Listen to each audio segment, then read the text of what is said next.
అందరికీ నమస్కారం. నిన్న WWDCలో యాపిల్ వాళ్ళు iOS 11ని లాంచ్ చేశారు. ఈ వీడియోలో మనం iOS 11లో ఉన్న టాప్ 5 ఫీచర్స్ గురించి తెలుసుకుందాం.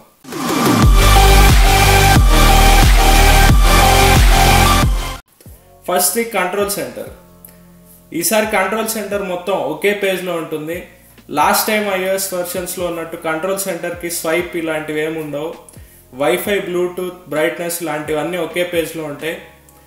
మీరు ఏదైనా కంట్రోల్ మీద 3D టచ్ చేశారంటే మీకు ఇంకా ఎక్కువ ఆప్షన్స్ వస్తాయి.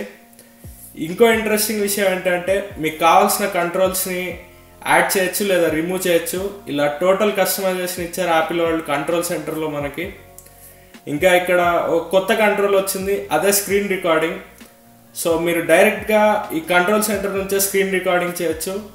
వేరే థర్డ్ పార్టీ యాప్స్ మీద ఆధారపడాల్సిన అవసరం లేదు. సో చాలా మంచి ఫీచర్. కంట్రోల్ సెంటర్ని చాలా చేంజ్ చేశారు యాపిల్ వాళ్ళు. ఇంకా సెకండ్ది సిరి. పర్సనల్గా నాకు ఐఫోన్లో బాగా నచ్చింది సిరి, ఎందుకంటే చాలా మంచి పర్సనల్ అసిస్టెంట్. ఈసారి సిరికి ఇంకా న్యాచురల్ సౌండింగ్ వాయిస్ ఇచ్చారు. సో సిరి వాయిస్ చాలా న్యాచురల్గా ఉంటుంది. ఇంకా సిరి ఇంటర్ఫేస్ కూడా టోటల్గా చేంజ్ చేశారు. ఇంకా సిరి ఒక ఫ్రేజ్ని 5 లాంగ్వేజ్లోకి ట్రాన్స్లేట్ చేయగలదు: ఫ్రెంచ్, జర్మన్, ఇటాలియన్, స్పానిష్, ఇంకా Chinese. For example, what is my name is Chinese అని మనం సిరితో అంటే సిరి దాన్ని చైనీస్లో ట్రాన్స్లేట్ చేసి మనకు వినిపిస్తుంది. సో ఇది కూడా చాలా మంచి ఫీచర్. ఇదే కాకుండా మీరు ఏ వెబ్సైట్స్ విజిట్ చేస్తున్నారు, ఇంకా మీరు ఫోన్ ఎలా వాడుతున్నారు, ఈ డేటా మొత్తం సిరి కలెక్ట్ చేసి మీకు న్యూస్ ఇంకా సెర్చెస్లో రికమెండేషన్స్ ఇస్తుంది. మీరు ఈ కలెక్ట్ అయిన డేటా ప్రైవసీ గురించి వరీ అవుతున్నారంటే మీకు ఇంకో గుడ్ న్యూస్: ఈ డేటా మొత్తం ఎండ్ టు ఎండ్ ఎన్క్రిప్షన్లో ఉంటుంది.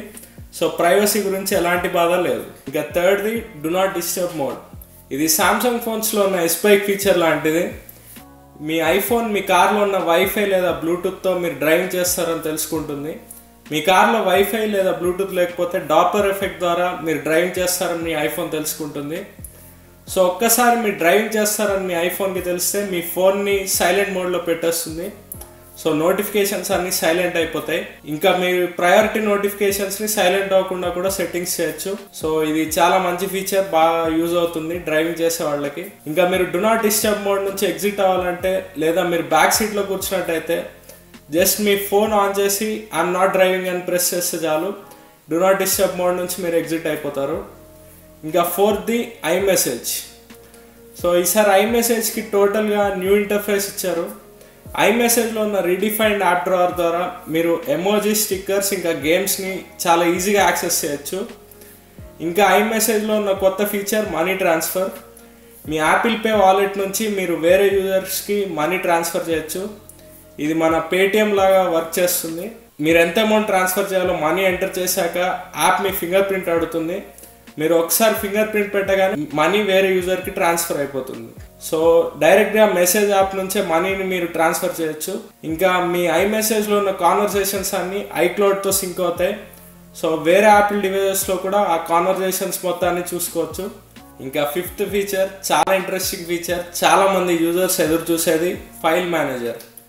ఫైనల్గా iOS 11లో మనకి ఫైల్ మేనేజర్ ఇచ్చారు. ఈ ఫైల్ మేనేజర్లో మీకు కావాల్సిన ఫైల్స్ని బ్రౌజ్ చేసుకోవచ్చు, ఫైల్స్ని రీనేమ్ చేయొచ్చు, డిలీట్ చేయొచ్చు, మూవ్ చేయొచ్చు. కానీ ఆండ్రాయిడ్ లాగా మనం అన్ని సిస్టమ్ ఫైల్స్ని యాక్సెస్ చేయలేం, ఓన్లీ కొన్ని లిమిటెడ్ ఫైల్స్ని మాత్రం యాక్సెస్ చేయగలం. ఇంకా మీరు ఫైల్స్ని డిలీట్ చేయొచ్చు, రీసెంట్ ఫైల్స్ని చూడొచ్చు. ఇంకా ఫైల్స్కి మీరు ట్యాగ్స్ కూడా పెట్టొచ్చు. మీకు కావాల్సిన ఫైల్స్ అన్ని ఒక ట్యాగ్ కింద మీరు పెట్టుకోవచ్చు. సో ఇలా ఫైల్స్ అన్నిటిని కేటగిరీస్ కింద మీరు ట్యాగ్స్ ద్వారా డివైడ్ చేయగలరు. మీ ఫోన్లో ఉండే లోకల్ ఫైల్సే కాకుండా iCloud, గూగుల్ డ్రైవ్, ఇంకా డ్రాప్ బాక్స్లో ఉన్న ఫైల్స్ని కూడా ఫైల్ మేనేజర్ నుంచి మనం యాక్సెస్ చేయొచ్చు. సో చాలామంది ఎదురు చూస్తున్న ఫీచర్. ఇన్నాళ్ళకి iOSలో యాపిల్ వాళ్ళు ఫైల్ మేనేజర్ ఇచ్చారు. ఇంకా ఇవే కాకుండా 1 హ్యాండెడ్ కీబోర్డ్ మోడ్, యాప్ స్టోర్కి కొత్త UI, లైవ్ ఫొటోస్కి కొత్త ఫిల్టర్స్, ఇలా ఇంకా చాలా ఫీచర్స్ ఇచ్చారు iOS 11లో. మీరు ప్రెజెంట్ మీ ఫోన్లో డెవలపర్ బీటాని ఇన్స్టాల్ చేయొచ్చు మీ ఫోన్ సపోర్ట్ చేస్తే. iPhone 5s నుంచి రిలీజ్ అయిన ఫోన్స్ అన్నిటికీ డెవలపర్ బీటా సపోర్ట్ చేస్తుంది. సో ఇప్పుడే మీరు కావాలంటే డెవలపర్ బీటాని మీ ఫోన్లో ఇన్స్టాల్ చేసుకోవచ్చు. ఇంకా జూన్ ఎండింగ్లో పబ్లిక్ బీటా లాంచ్ అవుతుంది. ఇంకా మీ ఫోన్కి final iOS 11 update next Apple device launch అయ్యేటప్పుడు వస్తుంది, అంటే iPhone 8 లాంచ్ అయ్యేటప్పుడు వస్తుంది. సో అది iOS 11లో ఉన్న కొత్త ఫీచర్స్. ఈ వీడియోలో అయితే ఈ వీడియో చూస్తున్న ధన్యవాదాలు. ఇలాంటి మరిన్ని వీడియోస్ చూడాలనుకుంటే కింద కనిపించే రెడ్ కలర్ సబ్స్క్రైబ్ బటన్ని ప్రెస్ చేయండి.